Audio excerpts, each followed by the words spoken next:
Pais amados, queremos seguir falando, né, no nome de Jesus, sobre quando nós entendemos, né, quando vem a revelação de fato que nós somos igreja e como devemos de fato sermos cooperadores, né, como de fato exercer o papel de igreja, né, que igreja não é um lugar, que igreja somos nós.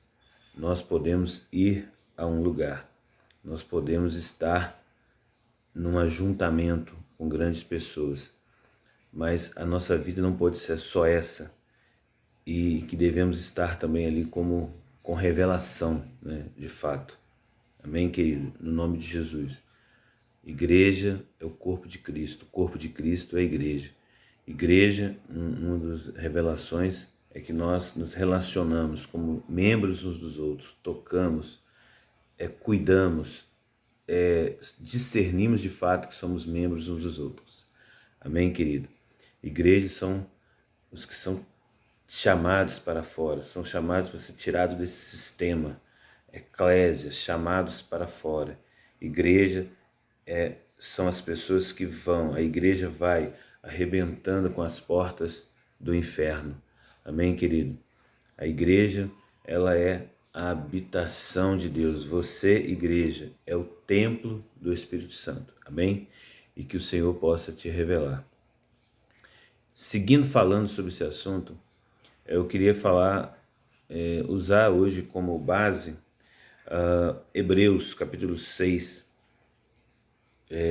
Na realidade, até ouço algumas pessoas, né, comentarem sobre Hebreus 6, sobre essa questão desse crescimento, dessa maturidade, mas na realidade começa no capítulo 5, versículo 11, o qual está escrito assim, do qual temos que dizer de difícil interpretação, porquanto vos fizestes negligente para ouvir, porque, devendo já ser mestres pelo tempo, ainda necessitais que vos torne a ensinar quais sejam os primeiros rudimentos da doutrina de Cristo e da palavra de Deus. E vos haveis feito tais que necessitais de leite, e não de sólido mantimento, porque qualquer que ainda se alimenta de leite não é experimentado na palavra da justiça, mas é menino. Mas o mantimento sólido é para os perfeitos, para os maduros, os quais, em razão do costume, têm os seus sentidos exercitados para discernir tanto o bem quanto o mal. E aí então entra o capítulo 6, versículo 1. Por isso, deixando os rudimentos da doutrina de Cristo, prossigamos até a perfeição. Nós precisamos ter uma revelação de fato do que está acontecendo, porque o capítulo 5 ele fala de pessoas que deixaram de exercitar os seus sentidos, de ser revelados, e aí então eles foram regredindo tanto, que eles agora havia necessidade de ensinar eles os primeiros rudimentos da doutrina de Cristo. Porém, o capítulo 6, a partir do verso 1, começa a falar o que são os primeiros rudimentos.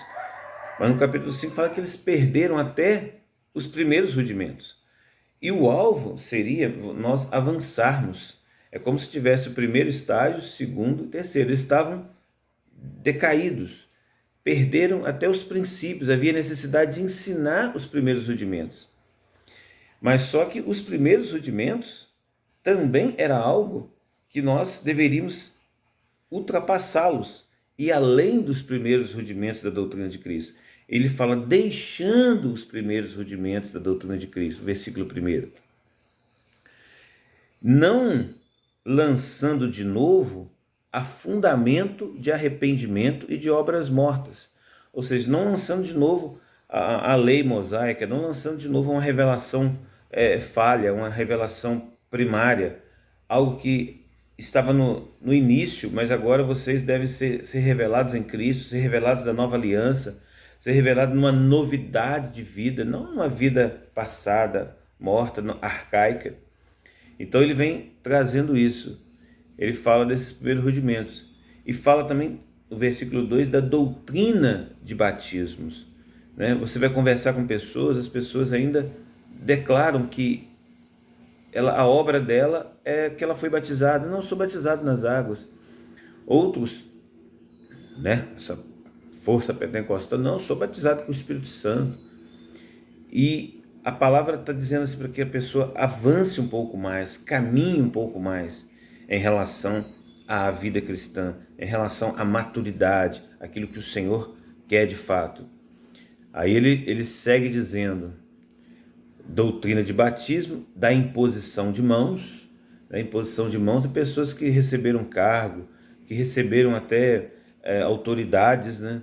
Autoridade, ou até foram batizadas também com o Espírito Santo. Usava-se, né, o estender das mãos, a imposição das mãos para várias situações que eram dons ou que eram serviços delegados a alguém. E a pessoa fala: poxa, eu sou um, né, um título, eu colocava lá, eu sou um presbítero, eu sou um pastor, eu sou isso, eu sou aquilo, né? E para dizer que ela serve, para dizer que ela é alguma coisa. Só que isso é coisa de menino, é coisa pequena, é coisa passageira. Nós não devemos ficar preso a títulos, preso a batismos, preso àquilo que Deus até nos deu, né? Porque aqui até fala, por exemplo, de ressurreição dos mortos e do juízo eterno. Tem pessoas que declaram: eu sou salvo em Cristo, eu já tenho a vida eterna, o Senhor já me deu a vida eterna. E a pessoa está presa na vida eterna, ainda que vida eterna nos é algo muito forte, né? Seria o máximo, né? Porque o Senhor nos preparou o lugar, isso é muito claro. Mas quando eu foco nisso, quando eu foco nessa vitória, quando eu foco nessa dádiva, quando eu foco nessa bênção, eu não estou sendo maduro, eu não estou avançando para o que é perfeito, para o que é melhor. Eu tenho uma revelação de juízo eterno, eu tenho uma revelação da ressurreição dos mortos, que Cristo ressuscitou. Eu tenho essa revelação, né? Mas só que existe algo que se manifesta em quem de fato é maduro. E ele segue o capítulo 3 dizendo, o versículo 3 dizendo: isto faremos se Deus permitir. Porque é impossível os que uma vez foram iluminados e provaram o dom celestial e se tornaram participantes do Espírito Santo. Quer dizer, então ele fala assim, ó, é impossível os que foram iluminados, pessoas que tiveram revelações tremendas, revelações a nível cósmico, tiveram dons, né, dom celestial, foram participantes do Espírito Santo. Olha que profundidade. Mas tudo isso é Deus que deu. Então fala que as pessoas que participaram disso, que provaram a boa palavra de Deus, diz o verso 5, os poderes do século vindouro, olha quanta profundidade. Mas fala assim, ó, e recaíram, sejam outra vez renovadas para o arrependimento. Pois assim quanto a eles, de novo crucificam o Filho de Deus e o expõem ao vitupério. Por mais que nos pareça estar falando de perder a salvação, já vi muitas pessoas falando sobre isso, né? E querendo explicar que não perde a salvação. Então, tá, amados, na minha simplicidade, eu penso que o Papai do Céu é muito bom comigo, e me mostrou algo aqui que não está se tratando disso. Ele está falando aqui de maturidade, ele está falando de meninos, lá a partir do capítulo 5, verso 11, de pessoas que agora eram crianças, meninos, que viviam alimentando de leite e não de sólido mantimento, não tinha uma revelação mais ampla do que é uma vida cristã. E aí eles ali estavam sendo meninos e deveriam ser mestres pela razão do tempo, pessoas já experientes, que viveram tantas essas coisas. E ele fala que eles agora precisavam ensinar de novo os primeiros ensinos de Cristo, agora que ele está mostrando o que é os primeiros rudimentos da doutrina de Cristo, e agora vem revelando que se eles não avançarem para um estágio maior, eles vão recair o quê? Na religiosidade. Vão recair de quê? Se apoiando em dádivas que o Senhor deu e que são propriamente para si e que são para gastar consigo mesmo. São consumidores de revelações, são consumidores de batismo, consumidores de ensino, consumidores de bênçãos, só consumidores, ficam engordando, mas são pessoas engessadas. Por quê? Não no sentido de estar frequentando um lugar, mas o problema é de estar sempre, todos os dias, em um mesmo lugar. Está sempre, todos os dias, fazendo a mesma coisa. Está sempre, todos os dias, ali, falando do amor de Jesus para as mesmas pessoas. Falando, evangelizando a nós mesmos, todo dia no mesmo formato, na mesma situação. E muitas das vezes, até vendo o pecado, vendo a necessidade, vendo aonde deveria tratar, deveria servir, deveria cuidar, deveria tocar, e não toca, porque até é ensinado que uma pessoa só que pode tratar o assunto, não tem o discernimento de corpo, não tem o discernimento da responsabilidade de cada um cuidar, de cada um exercer. Então, quando esse corpo chamado igreja vive somente nesse ajuntamento e não tem um exercício, uma maturidade, vive preso nesses presentes, nessas revelações, nesses dons, nessas dádivas que o Senhor deu, né? Que são inúmeras as dádivas que ele deu, revelações, salvação, pessoas que foram participantes, né, de batismos, enfim, tudo aquilo que ele recebeu, a boa palavra de Deus, está tudo aqui. Mas a pessoa vive somente essa vida, ela não avança. Então ele vem e conta até uma parábola aqui e diz: porque a terra que embebe a chuva e muitas vezes cai sobre ela, produz erva proveitosa para aqueles a quem é lavrada e recebe a bênção de Deus.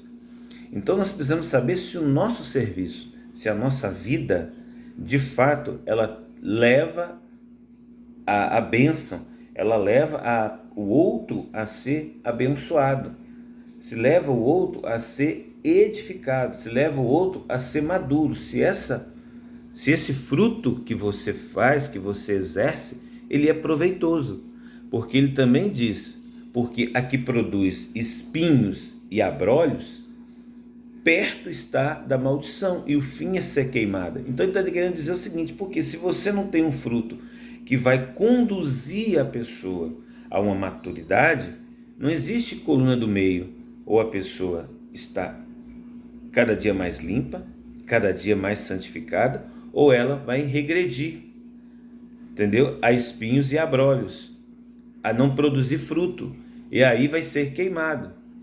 Então é no sentido que, ainda que pode realmente estar falando de uma perda de salvação, tal, mas o foco não é esse.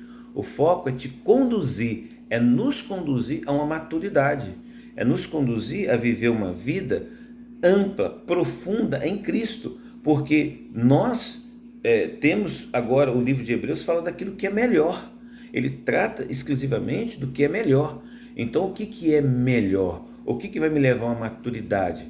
É quando eu agora deixo tudo isso aqui que está escrito até o verso 6, se não me falha a memória, até o verso 6, tudo que está escrito de dádivas de Deus, de revelações, de dons, de batismo, eu agora não deixo de fazê-lo, mas eu sigo que eu uso até a fé em Deus, mas eu não fico apoiado, eu creio em Deus. Não, para mim dizer que creio em Deus, que tem os dons celestiais, que tem todas essas dádivas, eu vou à maturidade, e aí ele vai explicar o que é, de fato, o que nós temos que viver. Aí, quando chega no verso 9, ele fala assim, aí, até o verso 8, né, ele vem explicando tudo isso, basicamente até o verso 6, ele fala só de tudo isso aqui é coisa de menino, e você vai ter que ser, lá no capítulo 5 fala que foram ensinados de novo, e se eu continuar nisso aqui, eu vou perder tudo, não vou alcançar o que o Senhor quer de mim, esse exercício como igreja. E aí por quê? Porque eu devo ser conduzido a algo melhor. Então ele fala assim, ó, mas de vós, ó amados, esperamos coisas melhores e coisas que acompanham a salvação, ainda que assim falamos, porque Deus não é injusto para se esquecer da vossa obra e do trabalho e do amor que para com o seu nome mostrastes enquanto servistes aos santos e ainda servis. Então a maturidade, ela está no serviço. E é interessante porque eu sou uma pessoa que não tem, né, grandes estudos, eu sempre confiro com a minha esposa. A Bíblia não é redundante. Então ela fala de algo muito interessante. Ela fala só que o que Deus não vai se esquecer é do trabalho, não vai se esquecer da vossa obra, do trabalho, do amor com que mostrastes para com o seu nome, enquanto servistes. Então ele fala obra, trabalho, amor que servistes. Olha só que interessante. A parábola do bom samaritano, volto a falar aqui dentro desse contexto, por quê? Porque às vezes está muito focado em nós o ajuntamento em um lugar, e que nós como igreja é frequentar um lugar. A Bíblia fala que o homem descendo de Jericó para Jerusalém para Jericó, me fugiu aqui, mas fala que os salteadores bateram nele, apanhou, estava todo machucado, caído. Jesus conta essa parábola, né? E fala que o sacerdote passou e viu, mas cortou volta, passou de lá, cortou volta, porque ele estava indo para o templo, para a casinha, servir. Da mesma forma, o levita também passou e viu ele machucado, necessitando de ajuda, de serviço, e também foi para ministrar, foi lá para tocar, né? O sacerdote tinha os seus turnos de serviço, então ele tinha que servir lá no templo. E hoje as pessoas são assim, elas entendem que o serviço é lá. Mas Jesus falou assim, ó, a quem foi próximo do outro? Quem foi o cooperador com o outro? A quem fez melhor? Quem fez melhor? Foi aquele que foi para o salão, foi lá para o templo? E ele falou, e é interessante que o samaritano, ele era desconsiderado, entendeu, amado? Mas fala que ele fez melhor.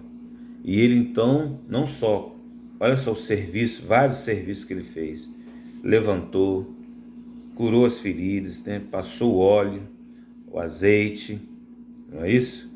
Colocou no lombo do animal, conduziu aquela pessoa até uma hospedagem e não o abandonou, Falou assim, ó, tá aqui dinheiro, ó, tirou dinheiro do bolso, porque a igreja vai para dar, a igreja vai para servir, a igreja não vai para pedir. Ó, ele foi então, cooperou, entendeu? Cooperou, deixou o dinheiro, só cuida dele, porque eu tenho que ir, também tenho um compromisso, mas eu não vou deixar de servir, de cuidar, mas eu vou voltar aqui, e se gastou mais, eu te dou depois quando eu voltar. Não abandonou a pessoa, porque ele ia voltar e ia seguir servindo essa pessoa que estava caída, necessitada. Então a igreja precisa aprender a compreender qual é o serviço, qual é o papel. É um serviço. O que Deus não vai se esquecer não é de quanto que você fez. Lembra da passagem? Já falei sobre isso. Naquele dia, muitos falaram, Senhor, em teu nome eu expulsei demônios, em teu nome curei enfermo, em teu nome profetizei, preguei, fiz... estava todo dia pregando no mesmo lugar, aquela situação. Apartai-vos de mim, que eu nunca vos conheci. Você nunca teve relacionamento íntimo comigo. Por quê? Porque quando você faz a qualquer um dos meus pequeninos, a mim fizeste. Então nós precisamos ter essa revelação, entendeu, amado? De serviço, e é o serviço do corpo, de cada um tem o seu serviço. Então segue aqui o verso 11, mas desejamos que cada um Não é o serviço, amado, de uma pessoa, de um líder. É cada pessoa, você, cada um, você que está me ouvindo, você é responsável pelo teu vizinho, pelo teu colega de trabalho. Mas desejamos que cada um de vós mostre o mesmo cuidado para completa certeza da esperança até o fim. Então, ele não está tratando da questão simplesmente de uma salvação aqui, de perder a salvação, como muitos querem usar esse texto todo. É só você ir para o contexto. Ele está tratando aqui de um serviço melhor, de algo superior que o Senhor não vai se esquecer. O 12 diz assim, para que vos não façais negligentes e sejais imitadores dos que pela fé e paciência herdam as promessas. Está falando de Abraão, está falando dos heróis aqui da fé, de que quando você serve, quando você cuida, você serve aos santos. O 9 e o 10 está bem claro, desse serviço individual, que é você dar a sua vida, que você ir a alguém. Amém, querido? Você vai herdar as promessas. O 13 diz assim, porque quando Deus fez a promessa a Abraão, como não tinha outro maior por quem jurasse, jurou por si mesmo, dizendo, eu gosto muito desse texto, esse texto é maravilhoso, sempre uso muito esse texto, dizendo, certamente, amado, certamente abençoarei, abençoando te abençoarei e multiplicando te multiplicarei. E assim, esperando com paciência, alcançou a promessa. Então a palavra é abençoando te abençoarei, multiplicando te multiplicarei. Esse serviço da igreja, amado, de ir e de servir, isso se fala de maturidade. Isso se fala de alguém que realmente vai alcançar o coração de Deus. A Bíblia fala, né, que é uma coisa, até o meu princípio de ensino, né? Na verdade, meus primeiros ensinos, eu sou do Evangelho Quadrangular, né, onde me converti. E um dos ensinos, né, que fala das 4 revelações da pessoa de Jesus, e uma delas é servo de Deus. Serviço, amado. O servo serve. O servo, ele é escravo. Ele cuida. Ele alimenta. A Bíblia fala que o escravo, depois de ter trabalhado o dia inteiro, trabalhou o dia inteiro, sol quente, quando chega em casa, ele não vai preparar o banho ou a água primeiro para si, ele vai fazer isso para o Senhor dele. O tempo todo é o serviço, o tempo todo é o cuidado, até o fim. O Senhor não vai se esquecer, o Senhor não vai se esquecer desse serviço, desse cuidado, de você tomar sobre si a carga do outro. Por isso existe o mandamento que Paulo diz, levai as cargas uns dos outros. Amém, querido? Seja revelado no serviço, seja revelado nesse cuidado, porque isso revela maturidade. Isso vai te revelar maturidade. O maduro serve, cuida o tempo todo. Amém? Você pode ir a um lugar, mas todo dia nesse mesmo formato, todo dia nessa mesma visão, fazendo as mesmas coisas, sem se importar com o teu próximo, sem se importar com o teu vizinho, sem se importar com a necessidade do outro, você não é maduro. Seja maduro, seja cheio do Espírito Santo, sirva ao Senhor com alegria, cuide, porque Ele não vai se esquecer, porque Deus não é injusto e não vai se esquecer da obra, do serviço, do trabalho com que mostrastes aos santos e que ainda servis. Amém? Hebreus 6, verso 10. Lembre-se disso no nome de Jesus.